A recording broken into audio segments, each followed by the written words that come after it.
Salam əziz müəllimlər, hər vaxtınız xeyirli olsun, hər birinizi xoş gördük. Mən Mürsalova Gülnarə, FES Akademinin kurikulum müəllimi. Dəyərli müəllimlər, bu gün sizə MİQ və sertifikasiya qəbul tipli 10 sualdan ibarət olan sınağı izah edəcəm. Əgər bu sınağın izahı sizə yararlı olacaqsa, o zaman sınağı bəyənin və ətrafınızdakı bütün yaxınlarınızla paylaşaraq onların da imtahanda yüksək nəticə göstərməyinə səbəb ola bilərsiniz. Gəlin davam edək vaxt itirmədən. Birinci sualımız imtahanın olmazsa olmazlarından inteqrasiya sualıdır.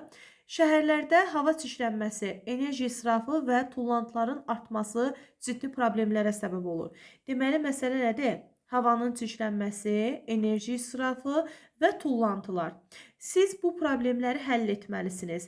Elə bir ağıllı şəhər modeli hazırlayın ki, bu problemləri minimuma endirsin. Baxın əziz müəllimlər, ağıllı şəhər layihəsi təkcə bir məsələdə bir problemi həll etməyəcək. Həm bu şəhər havanın çirklənməsi, enerji israfı, həm də tullantıların artmasının qarşısını alacaq bir layihə olmalıdır. Təbii ki, bu layihələrimiz fənüstü inteqrasiya və fənlərarası inteqrasiyaya aid olacaq. Baxın, burada mən konkret olaraq fən yazmamışam. Amma əgər bir sualda ki, biz fənüstü inteqrasiyanı görürüksə, orada 95% gözümüz fənlərarası inteqrasiyanı da axtarmalıdır. Ağıllı şəhər modeli hazırlayanda burada tullantılar var, enerji israfı var, havanın çirklənməsi var. İstər-istəməz kimya, biologiya, informatika, coğrafiya, texnologiya və sair fənlərə inteqrasiya etmiş olmalıyam. Ona görə mən cavabı burada fənlərarası, fənüstü götürürəm. Konkret fənn adı olmadığına görə burada fəndaxili inteqrasiyanı qoymamışıq suallarda. Amma ola bilər imtahanda sizin qarşınıza elə suallar çıxsın ki, məsələn, mən Azərbaycan dili müəllimiyəmsə, Azərbaycan dilindən bu tipli sual mənim qarşıma çıxsa, təbii ki, mən artıq burada araşdırma var, problemləri həll etmək üçün bir model hazırlamaq var. İstər-istəməz başqa fəndaxili inteqrasiyanı da görə bilərik. Azərbaycan dili olmasın, texnologiya fənni olsun, nə bilim, coğrafiya fənni olsun. Yəni fəndaxili inteqrasiyanı görmək olar bu tipli suallarda. Ona görə ehtiyatlı olun. 2. Şəhərdə məhsuldarlığı artırmaq və aclığın qarşısını almaq üçün geni dəyişdirilmiş məhsullardan istifadə edilir. Bu həm iqtisadi, həm də sosial baxımdan faydalıdır.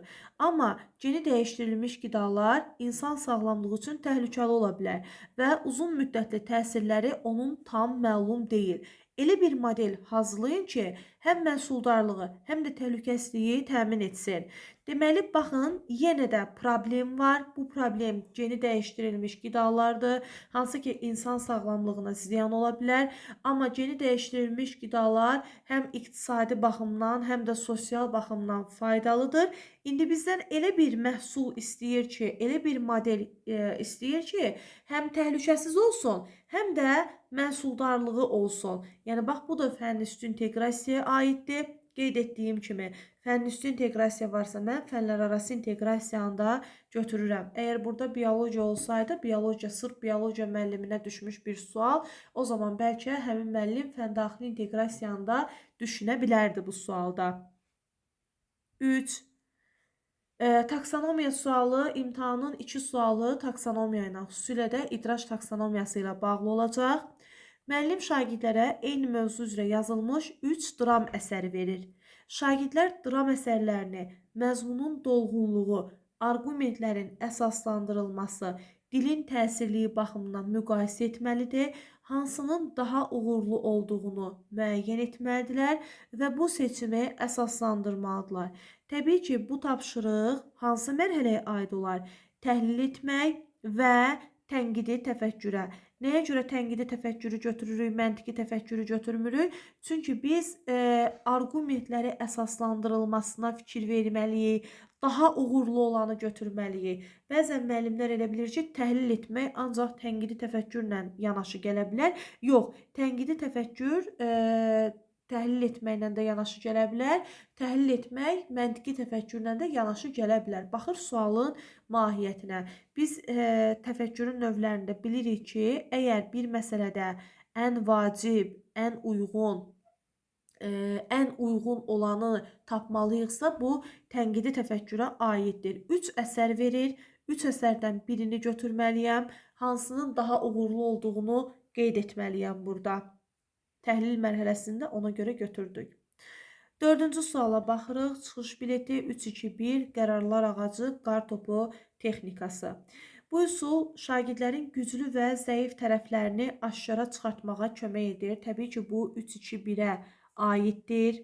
A variantı. Qələmim yazmır. Aha. Şagirdin fikrini ifadə etməsi üçün daha çox gündəlik keçirənləri refleksiya edən məhsuldar strategiyalardan biridir. Bu çıxış biletinə aiddir. B yazıram. Əslində çıxış biletinə A da aid ola bilər. Amma sırf B variantı daha çox uyğun gəlir deyə, çünki şagirdin 3-2-1-də şagird həm orada güclü tərəflərini bilmiş olur, həm də zəif tərəflərini bilmiş olur. Başa düşdünüz? Orada 3 bildiyi məlumatı, 2 ona maraqlı olan, bir də qaranlıq qalan məqamı qeyd etməklə daha yaxşı deyə bilir də mənim zəif tərəfim hardadır. Amma çıxış biletində elə deyil. Çıxış biletində qabaq biz 3-2-1-i çıxış biletinin içində verirdik şagirdlərə, amma indi ikisi də fərqli-fərqli istifadə oluna bilər. Çıxış biletində isə dərsin sonuna yaxın müəllim lövhədə 2 sual yaza bilər və yaxud da 3 sual yaza bilər. Şagird də bu suallara cavab vermiş olur. Ona görə deyirik, gündəlik nə keçirilibsə, onların refleksiyası üçün istifadə olunur. Deməli, 1 B oldu. Aha. 1 B 2 A. Şagirdlərə anlayış və ideyalarını bir-biri ilə paylaşmağa və bir-birindən öyrənməyə kömək edən aktiv öyrənmə strategiyasıdır. Bu da qərarlar ağacına aiddir. C variantı. Ən səmərəli həll yolunun seçilməsi də qərarlar ağacına yox, qar topu texnikasına aiddir. Ən səmərəli qərar vermək isə qərarlar ağacına aiddir. 1 B 2 A 3 oldu D, 4 də oldu C. Hansı variant uyğun gəlir? B variantı.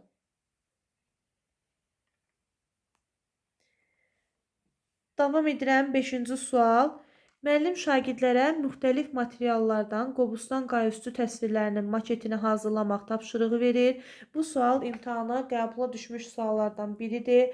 Təbii ki, bəlkə siz də burada yaratmaq və prosedural biliyi bir çox müəllim götürmüşdü. Forumda gördüm bunu. Amma Qobustan qayüstü təsvirlərinin maketini hazırlamaq yaradıcı bir tapşırıq deyil.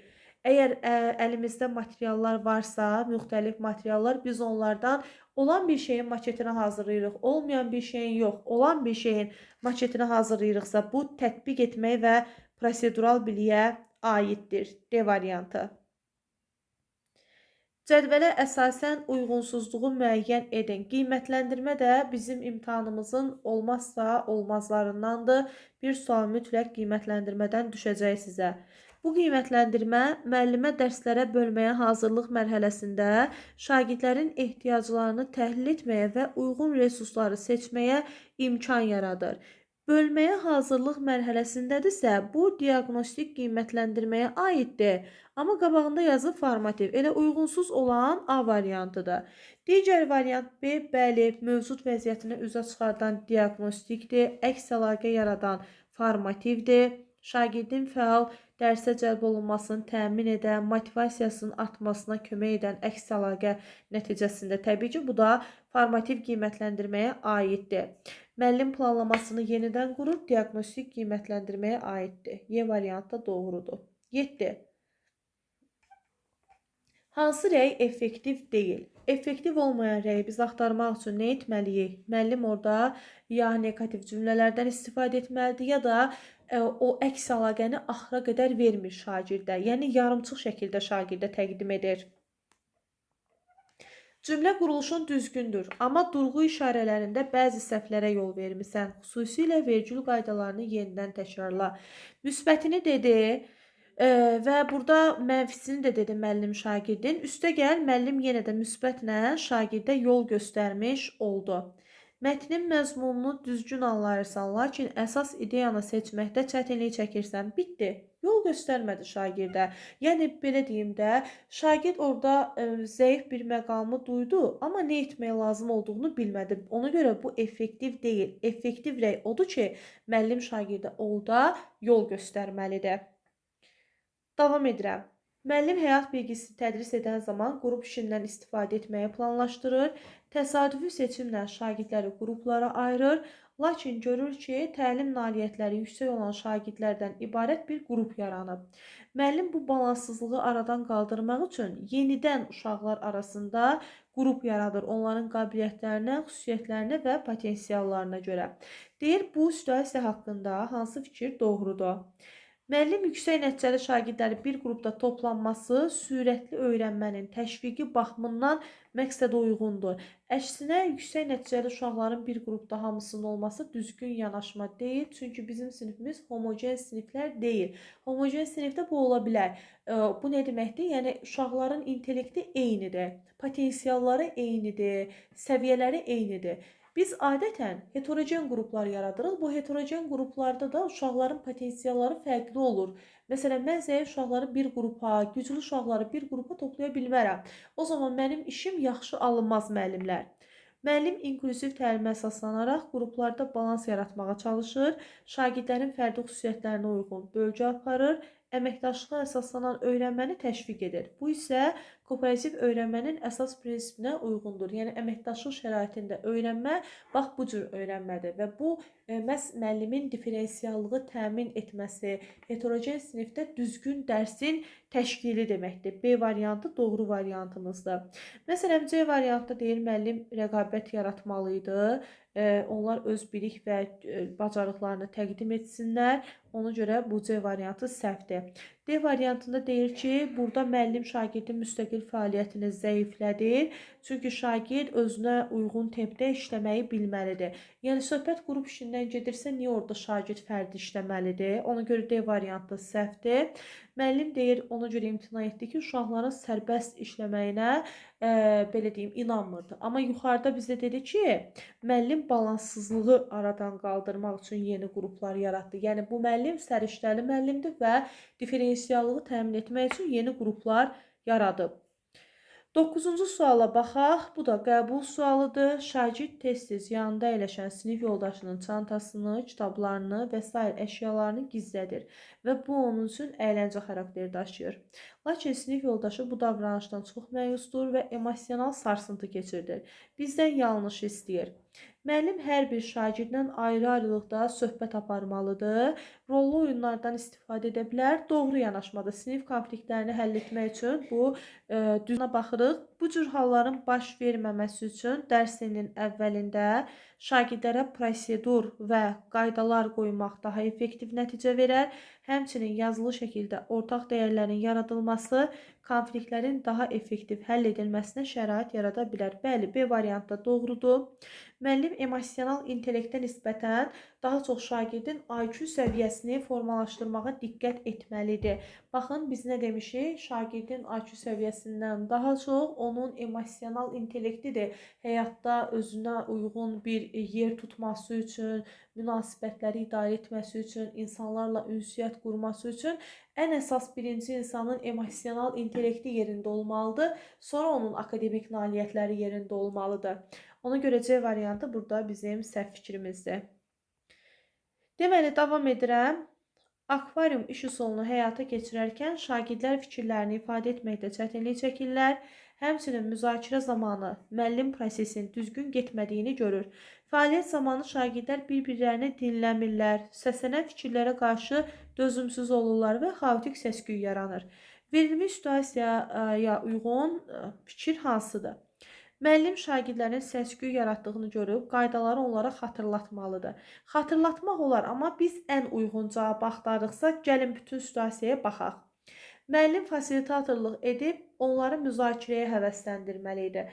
Burada söhbət müəllimin fasilitatorluğundan getmir. Burada uşaqların bir-birini dinləmə mədəniyyəti yoxdur.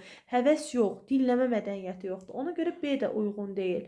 Müzakirə təşkil olunmamışdan qabaq müəllim uşaqların maraq və tələbatını öyrənməli idi. Əgər bizə situasiyada versəydi ki, şagirdlərə maraqsız gəldiyi üçün onlar bu prosesdə iştirak etmirlər, o başqa məsələ, C-ni götürərdik. Müəllim müzakirədən öncə şagirdlərdə fəal dinləmə bacarığı formalaşdırmalıdır və qaydaları onlara xatırlatmalıdır. Baxın, A ilə D variantı arasında əslində incə bir cizgi var və biz A-dan daha çox D-nin uyğun olduğunu görürük. Nəyə görə? Çünki bəli, müəllim əvvəlcə o fəal dinləyici bacarığını formalaşdırmalıdır şagirdlərdə. Daha sonra qaydaları şagirdlərə xatırlatmalıdır. Yəni belə deyim də, qaydaları tək xatırlatmaqla deyil, biz bir-birimizi niyə dinləməliyik? Qısa şəkildə heç olmasa o da şagirdlərə bir ya belə deyim də təşviq olunmalıdırlar ki, onlar nəyə görə biz bir-birimizi dinləməliyik? Niyə bu xaotik səs-küy yarandı və bunun bizə olan ziyanı barədə qısa bir danışıq da hətta orada edə bilərik. Belə əziz müəllimlər, bugünkü izahımız bu qədər. Növbəti izahlarda görüşərik. Deməli, 10-cu sualın qoy variantını işarələyim. Sizinlə sağollaşım. Sağ olun müəllimlər.